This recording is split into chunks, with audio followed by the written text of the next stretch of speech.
Sup, everyone? J-Bone back here. Smash This podcast is live.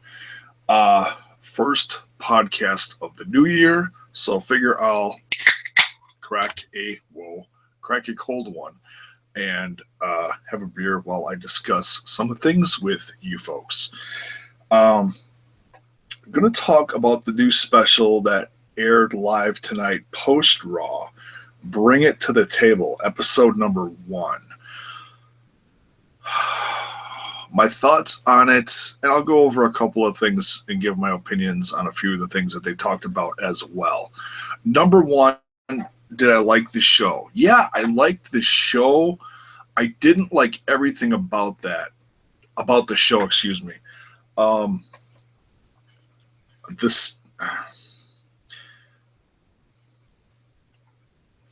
Where do I start with this? Number 1, it expanded on their relationship between them and ESPN. I don't know a lot about this Peter Rosenberg guy.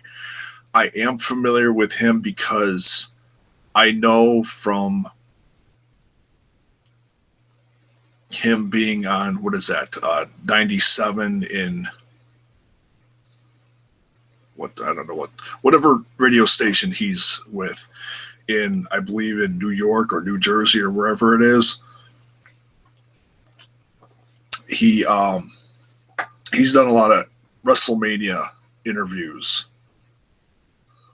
on Media Day, and I've seen those on YouTube. So that's my only past knowledge of who this guy is.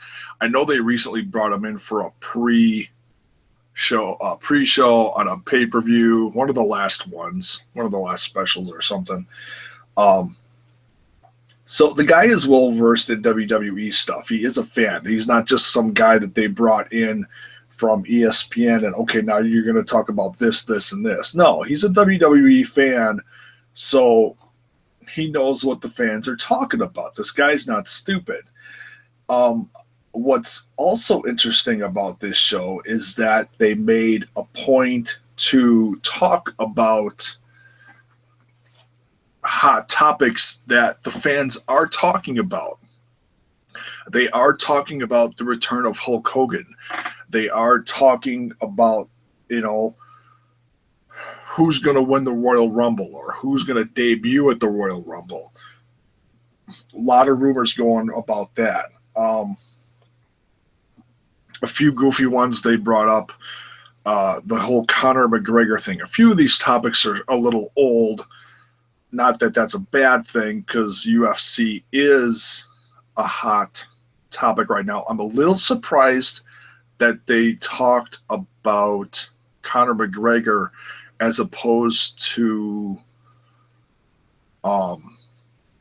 Ronda. Although it depends on when they recorded this too.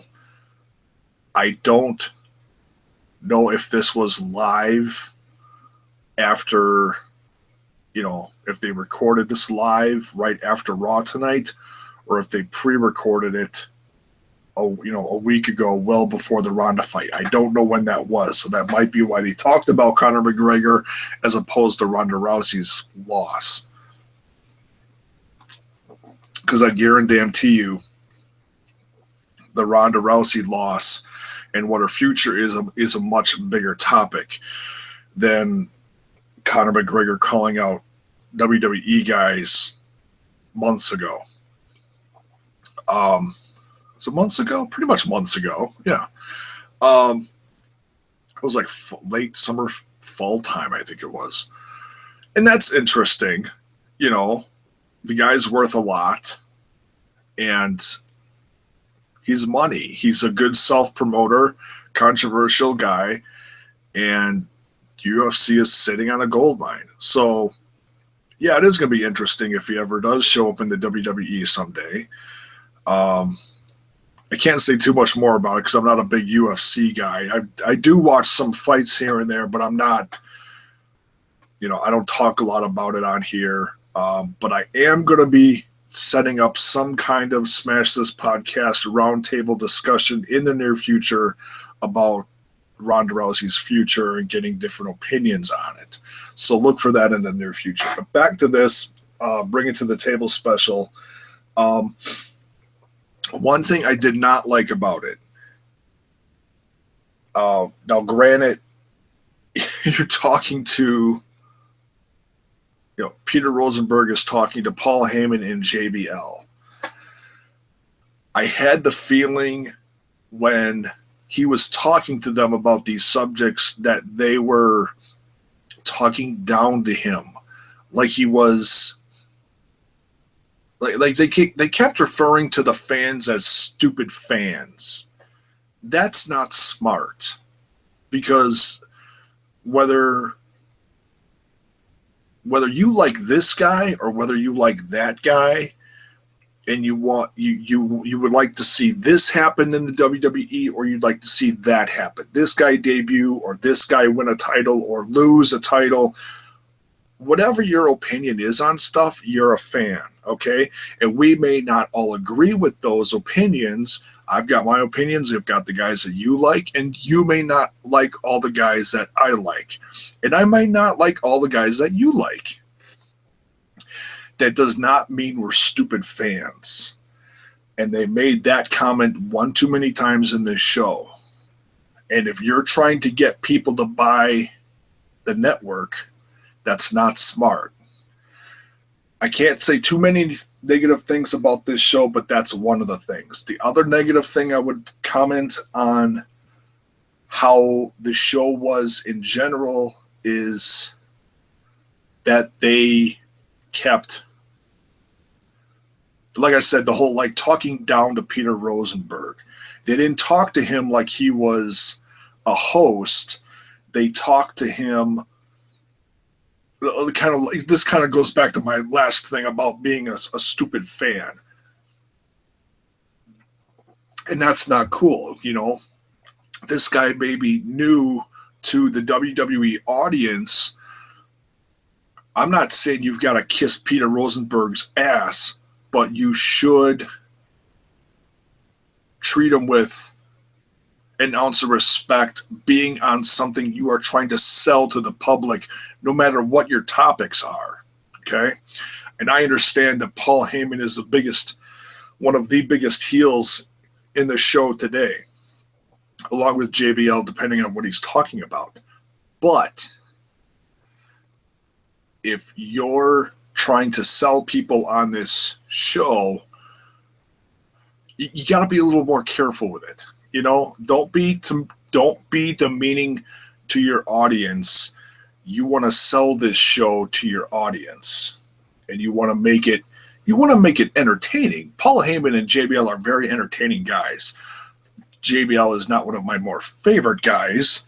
I think he's better versed in his interviews on the network, the legend interviews, and so forth. But this certainly did draw me in because he is a smart guy to talk to. He's not completely ripping you to shreds like he does on commentary. Or, saying something stupid on, almost said Raw. He's not on Raw anymore. He's on SmackDown. So yeah, the whole respect thing towards Peter Rosenberg bothered me a little bit. I understand it's kind of a rib thing. It's like it's your first show. We're going to give you a little shit. I understand that. But like I said, you got to be a little careful with that. You can't do too much of that because then it's just going to sound like they're bitching and moaning at him and knocking him from where he came from, which is an ESPN type, source or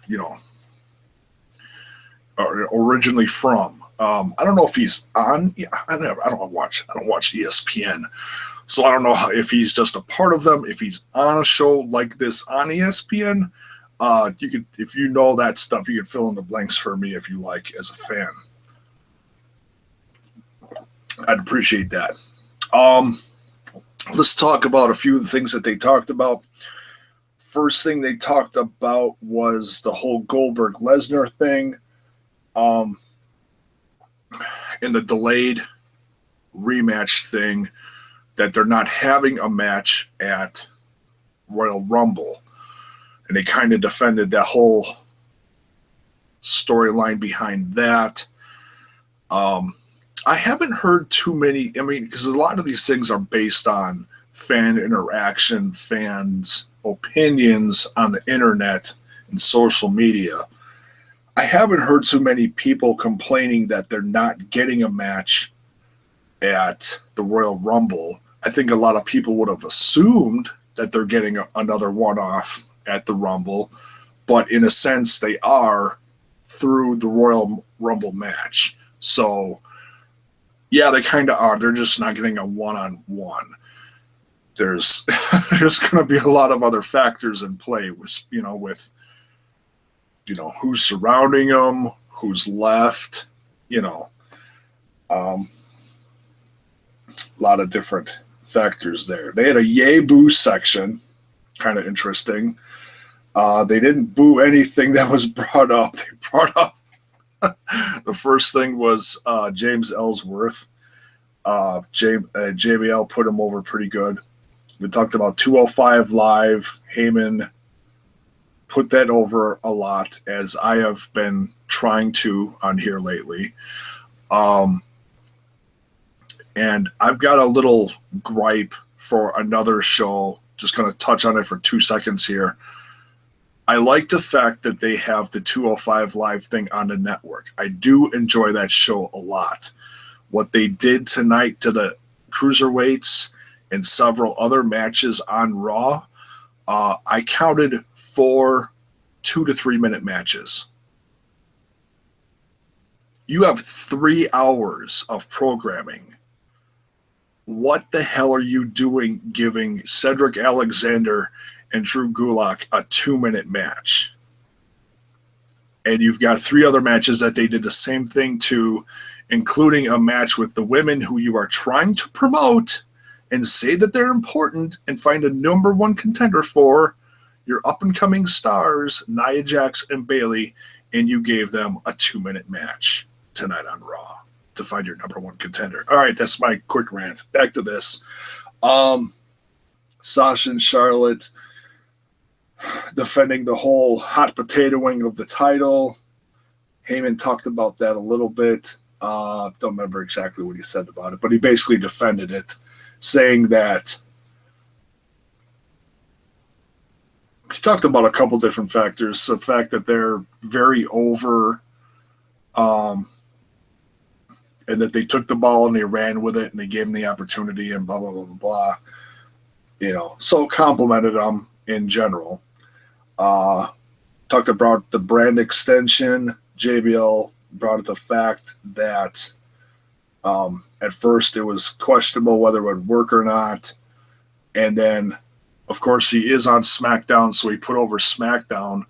And I've heard several, including opinions of my own, saying that SmackDown is better than Raw. And last week, they even said this on Raw tonight, which is very interesting. You don't hear them talking about ratings much with this whole Raw SmackDown going back and forth. They actually said tonight on Raw that SmackDown beat them in the ratings game. That says something, folks. That really does.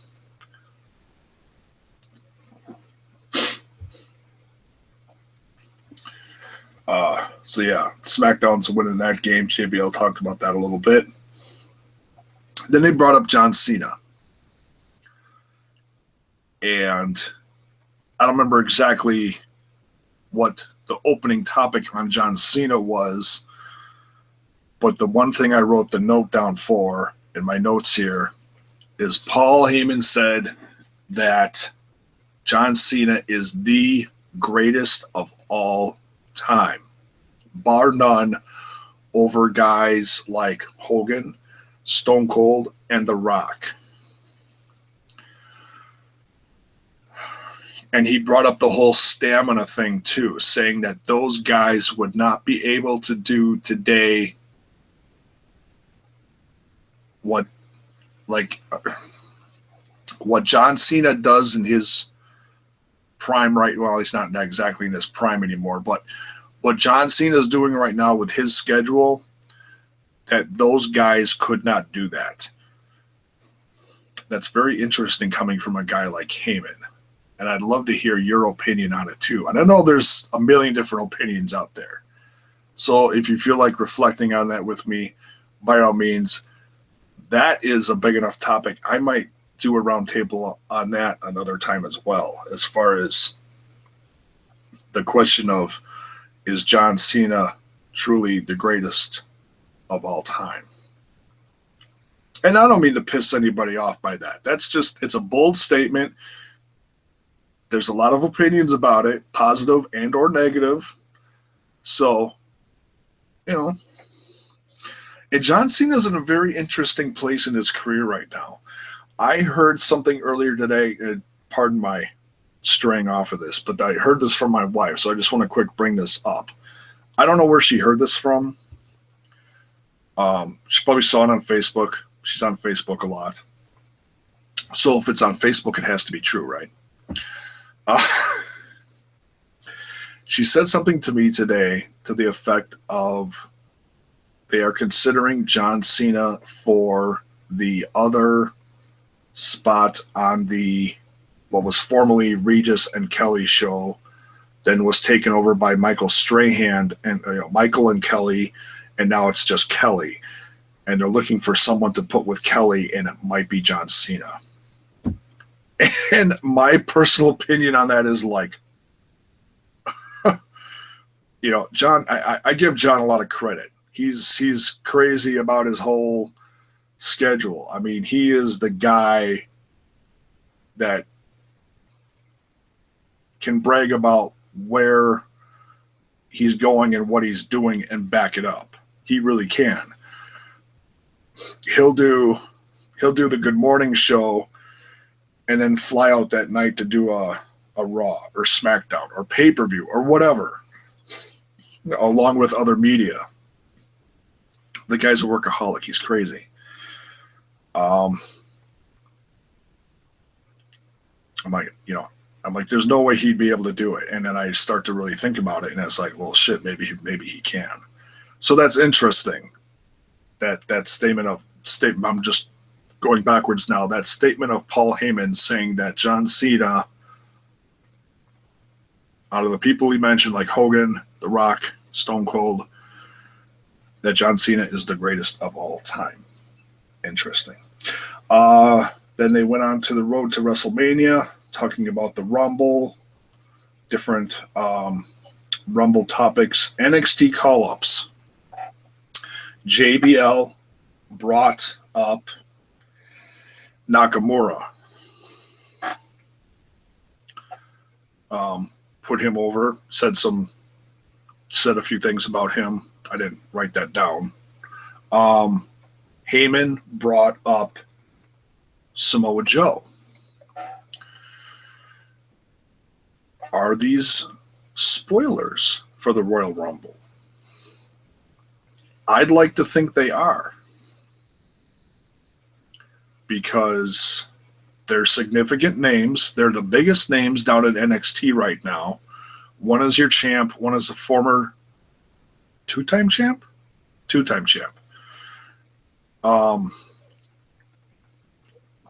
Excuse me. I think they're both two-time champs.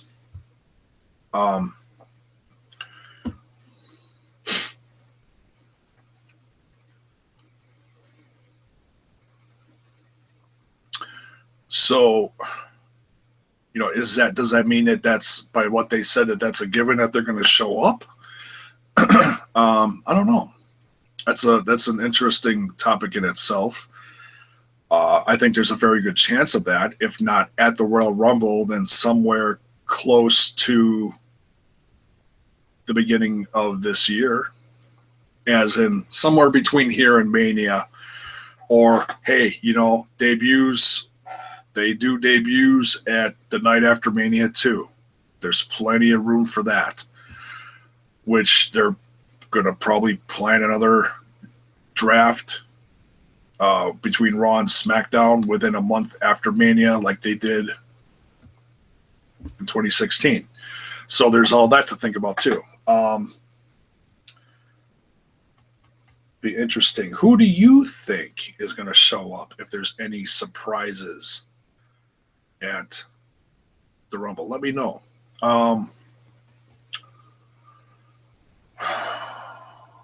Me personally, I think there's a good chance we see guys like either, excuse me, Tommy Dreamer. He's had a solid relationship with the WWE.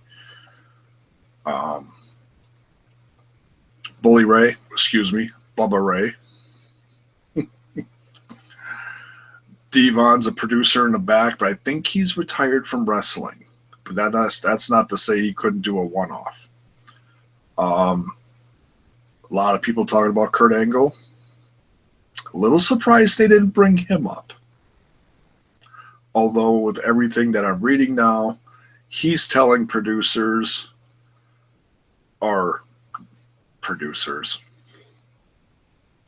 He's telling promoters that he's going to be going back to the WWE after April, meaning that's after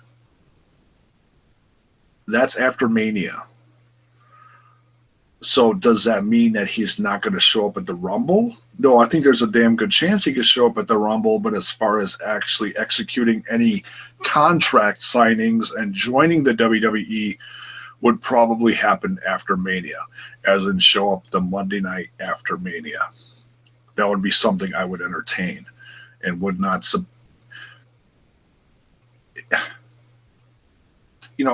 people gotta look at this with a different set of glasses on, I think. Here, try mine. No. No, I don't recommend you try mine. You'll probably get a headache.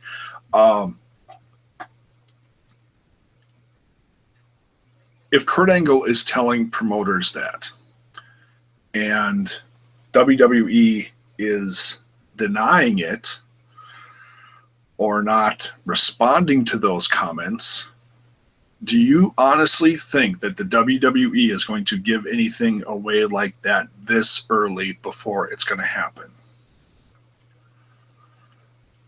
I'm not even going to answer that. Anyways, back to this. Brought up NXT call-ups. Undertaker. Who do they think the Undertaker will face at WrestleMania? Another very interesting topic the fans are talking about. Very hot topic. 3 that were brought up. AJ Styles. The Rock. That's a very interesting one. The Rock has come back for certain things. He came back for his big feud with Cena, but then did not come back for anything else significant. I mean, he came back last year, torched a sign, and buried the Wyatts. Quite significantly, I might add. And he had a 3-second match. And of course, if he had a match with The Undertaker, it wouldn't be a 3-second match. Could he still go with The Undertaker? That's a tough one. That's a tough one. What happened the last time he was in the ring with John Cena? He was in surgery the next day because he busted his spleen or something. He was pretty tore up on the inside. Not going to lie. I don't remember exactly what it was, but he was pretty messed up after that match. Is he in tremendous shape? Does he work out? Is he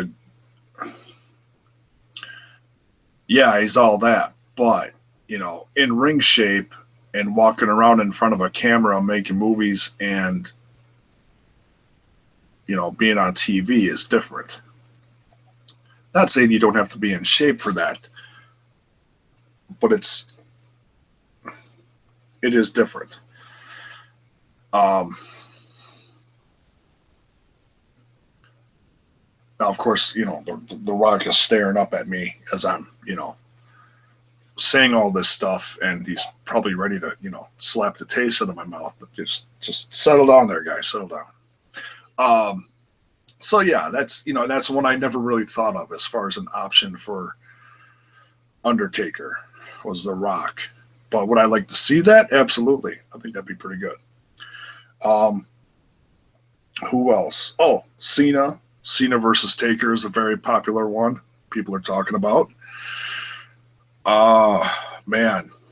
In fact, the fans were even chanting it last SmackDown when he came out and was talking to the fans. They started chanting The Undertaker. Found that very interesting. Then they bring it up here. And if you're following along here, let me know who you would like to see face The Undertaker. I'd love to hear that too. Let's see. Don't Get Hot. They called out Bret Hart. Hall of Famer Bret Hart. He's very vocal on social media on certain things. Or I should say, opinionated. The big thing that people talk about is Seth Rollins. And they basically told him to shut up. In so many words. Kind of interesting. Like, just told him, like, not to be so critical. Just chill out. Chillax. Kind of funny. Talked about 3 hours of Raw. And that segment got, when they were talking about the whole 3 hours of Raw, I've had that discussion. I don't know how many times with my friends on different podcasts I've done. From the Ramblers to my own to, oh, God, I probably talked about it on the Wrestle Addict too when we were doing that. I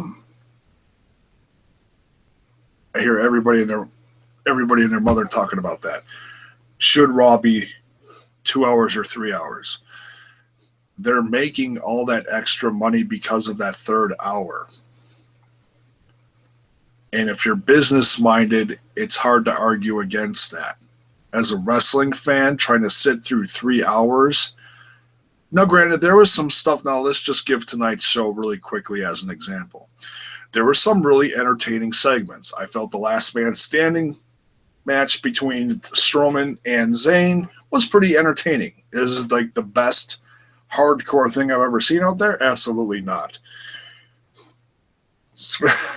I saw one guy out there, and I can't remember who said it, so excuse me for that. One guy on Twitter said tonight, Strowman versus Zayn tonight was good, but it was no Tejano versus Cage a la Lucha Underground from this past week.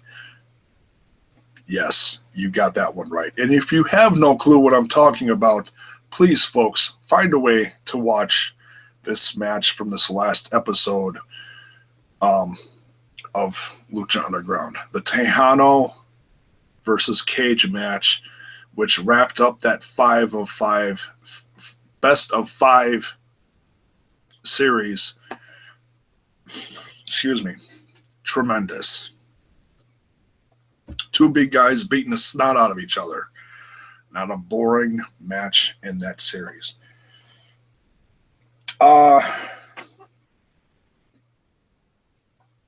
Talking about 3 hours of Raw. Excuse me. Straying as bad as Mile High Laz. No, I'm kidding. Cheers to you, Mile High Laz, my partner in crime for the Lucha Underground reviews, which we'll be doing. What day is this? Wednesday night. Whenever. So they were trying to get an answer out of Peter Rosenberg on whether he liked a 2-hour Raw or a 3-hour Raw. And he was kind of hemming and hawing around about it. And they're like, no, just answer the question. Do you like it? And it took him like 5 tries to ask him. And finally he's like, no, I don't like it. I like the 2-hour Raw. I would prefer the 2 hours But in a business point of view, I understand why they do 3. So yeah, as a wrestling fan and or the business mind, I can see both sides of it. Especially, like I said, how stinky tonight's show was. Was it all crap? No. But they had 4 2 to 3 minute matches, and that's very frustrating for a guy that loves watching wrestling. You're promoting matches inside of a 3-hour Raw, and their entrances and exits are longer than the match in the ring, and the stuff surrounding it. That's not cool. There's absolutely no excuse why you can't give these guys at least 10 minutes of solid in-ring action for the fans. Absolutely no excuse at all. So, do I understand a 3-hour Raw? Yeah. But do they still have to work on how they do this? Tremendously. They really do. Like all the matches that they had tonight could have been great matches, but they were complete throwaway matches. Crazy. Last stuff. Peter's. Oh my goodness. The title of this. Peter's Heaters. Ric Flair with Halle Berry. Was it real or fake? That was hilarious. They're like, what did JB say? I hope it's real. I don't know. I don't really have an opinion on it. It's just damn funny. Let's see. What else here? Bella's YouTube channel. They were getting their opinions on the Bellas. Yes, they're very popular. They helped define the Divas division, which turned into the women's division. We are now in the next phase of that as far as really helping promoting the women, and they're not just, throwaway piss break matches anymore, although tonight's was. It wasn't even tonight's women's match wasn't even long enough to classify it as a piss break match. It'd be like, all right, well, I'm going to get up and maybe go do something real quick. Oh, it's over. So, you couldn't even classify Bayley and Nia Jax's match tonight as a piss break match. Bella's on YouTube. I don't remember exactly what they all said about the Bellas on YouTube. Basically, just put them over. Conor McGregor thing. I kind of already touched on that. The whole UFC thing.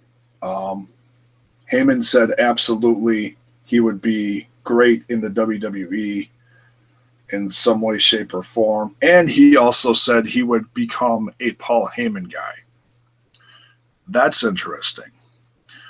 And I'll tell you what would even make more sense to me, and I'm kind of going back to my early discussion that I had when I first started this, talking about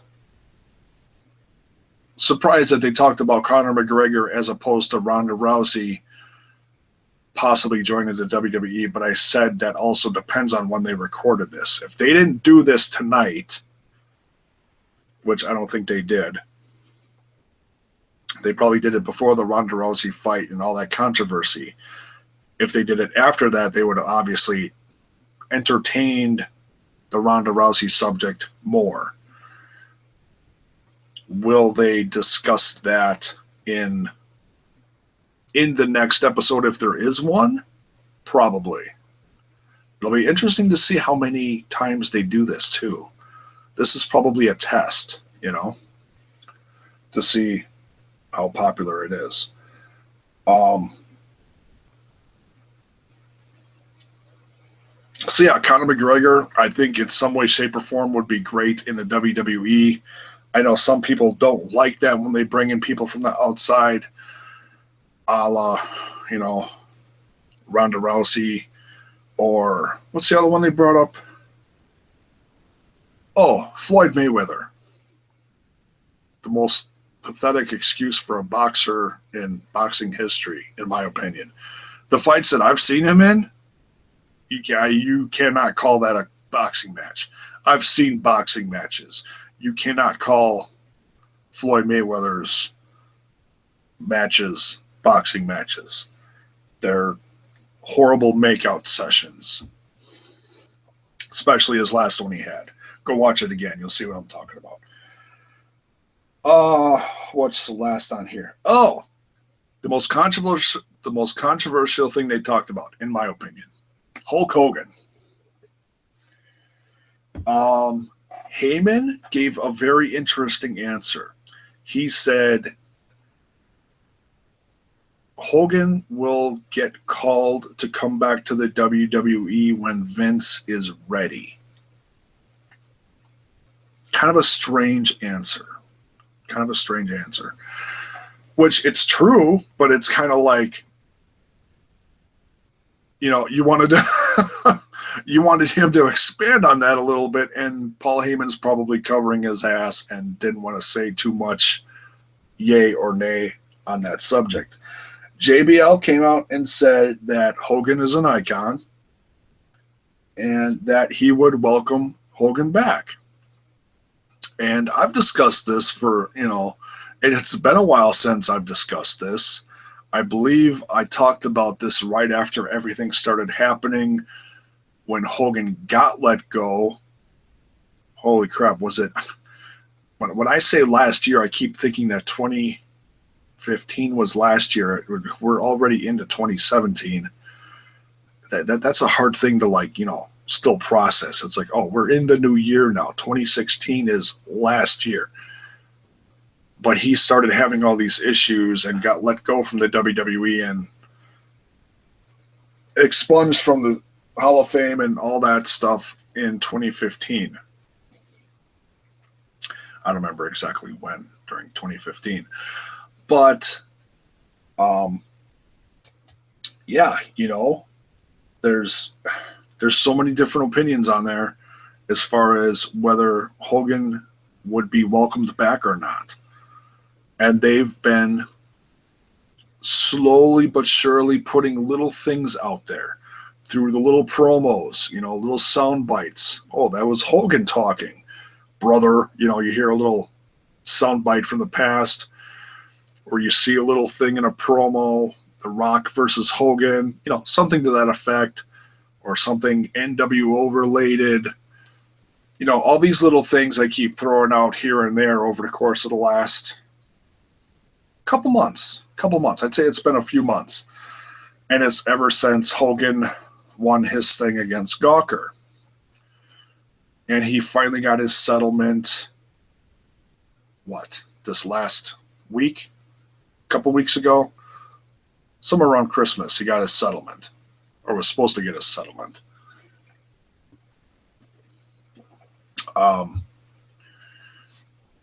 So did Vinnie Mac want to wait till all this blew over and a settlement was done before they start talks again? Oh, there was also the thing about, oh God, what was that, a month ago? Brooke Hogan got into a discussion with someone from TMZ? I think it was TMZ. Is your dad ever coming back? And she said that he is in talks with them. And she basically apologized for that a week later, saying, yeah, I got in trouble for saying that. I really can't say anything else. So, is he probably going to come back in some way, shape, or form in the next couple months to help promote WrestleMania? Probably. It's going to be interesting, though, how they do it, and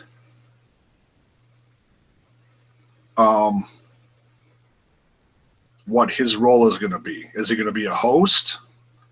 Is he going to have that one last match? Kind of doubt it. He's had, 10 back surgeries?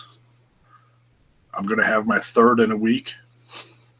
I keep joking about after all these back surgeries that I'm having that I'm going to make my in-ring debut, and it's it's becoming harder and harder to joke about it because I look at what Hogan's been through and I look at what I'm about to go through, and I cringe. So I try to keep a positive mental attitude, and I joke about it once in a while to keep myself focused positively. So bring it to the table. Episode 1, in my opinion, was, I'd call it a success. I think it was entertaining. I think there's things that they need to do to improve it as far as how they communicate with each other on the show. You know, like I said, Rosenberg's new to the WWE universe.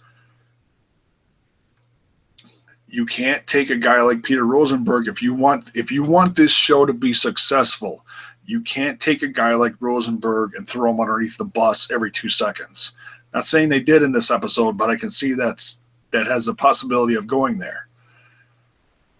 So they need to be a little more respectful on the show. I'd also like to see a bunch of different people featured on the show, not always JBL and Paul Heyman, as entertaining and as great as they are to be in front of the camera talking about certain subjects.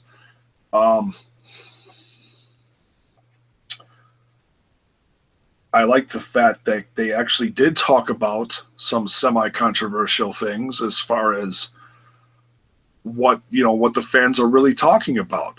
I'm impressed with that. They didn't just make up stuff and be like, fans aren't talking about this shit. No, this is the stuff that the fans are talking about. Some of the topics are a little older than others, like the whole, Ric Flair, Halle Berry thing. That was kind of like, I don't think they're talking about that anymore. But like I said, it also depends on when they recorded this too. So, with that being said, overall, I like the show. I'm okay with the ESPN style of it, how they did it, And it was very, what's the word I'm looking for? It was very fast-paced.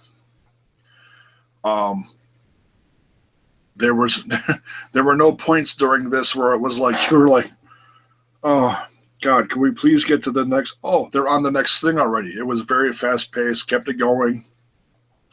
They had their timed segments, very similar to how they do it on, ESPN's, what the hell is that? Sports Center? Whatever it is. When they're quick going through topics. So yeah, I liked it. I don't like everything that they put out there. There's some things that I'm not a big fan of. I haven't watched any of the, I can't even think of what the hell it's called.